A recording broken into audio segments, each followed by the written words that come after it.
Biden is out. Minutes ago, President Biden announced on X that he is dropping out of the race and ending his campaign for re-election. Which, sorry, but thank God. Donald, if you're listening, you can do that. Although, can we just take a moment to say, what is this headline? New York Times. Drops out of race, scrambling the campaign for White House. Weren't you guys just begging him to do exactly that like a week ago? This feels like clickbait whining. I'm getting real sick of your shit. While the announcement was quick, he also included this attached letter. Pause to read. This is, of course, unprecedented. No one has ever dropped out of the race this late ever. And he's the first incumbent president in 56 years to give up on a second term willingly. By the way, he was about my age 56 years ago.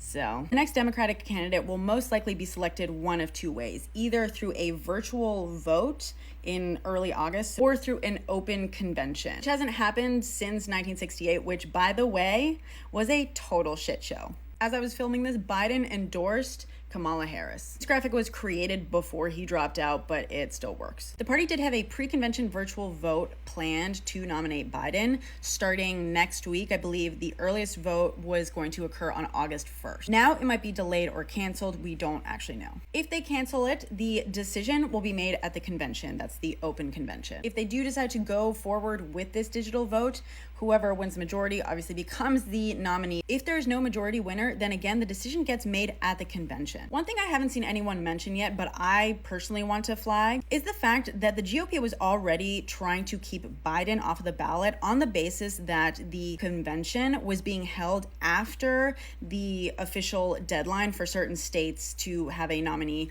on the ballot. This is why the virtual vote was scheduled for before the convention. So my guess is that they're going to try to move ahead with the virtual vote as scheduled in order to remove any possibility of the GOP basically refusing to put the Democratic candidate on the ballot. Biden's endorsement of Kamala means that it's very likely that she will be officially the candidate in like 9 days. These are unprecedented times, but just remember, guys, our precedent is the unprecedented. We'll be fine.